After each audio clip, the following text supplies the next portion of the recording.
அண்ணனுக்கு நாளைக்கு flight America போகிறான்ல business விஷயமா வந்த பிறகு பாரு அண்ணன் லெவலே வேற. ஏண்டாடே கடை வாங்கி கொடுக்க வக்கில்ல, கடை வாங்கி 3 வருஷம் ஆகுது. இந்தா தரேன் அந்த தரேங்கிற துறைக்கு அமெரிக்கா கேட்குது. அமெரிக்கா தம்பி ஒன்றும் இல்லை தம்பி, வட்டிக்கு வாங்கி 3 வருஷம் ஆச்சு தம்பி. கடன் இந்த தரங்கிறான் அந்த தரங்கிறான், வட்டின்னு தெரில அசலும் தெரில தம்பி. நான் பேசி வாங்கி தரேன். நான் பேசி வாங்கி தரேன். என்ன அண்ணா விடுண்ணா நான் வாங்கி தரேண்ணே, நீ பார்த்து போனேன். தம்பி உன் மூஞ்சிக்காக தான் தம்பி விடுறேன். இன்னும் 1 மாதத்துல அசல் வட்டி மொத்தம் வீடு தேடி வரணும். இல்லை வீடு பூந்து அவர் மொத்த பேரையும் தூக்கிட்டு போயிடுறேன். சொல்லி என்ன கேட்டியா? என்ன ஆச்சு தம்பி? பசங்களை ஸ்கூலில் சேர்க்கறதுக்காண்டி வாங்கினேன் தம்பி, கட்ட முடியல தம்பி. விவசாயமும் ஒன்றும் சரியில்லை.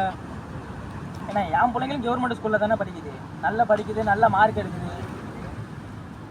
பேராசைக்காக சந்தோஷத்தை இழந்துடாதீங்கண்ணே. போய் அவங்க கணக்க முடிக்கிறவங்க விலையை பாருண்ணே, போனேன் குடும்பத்தை பாருண்ணே.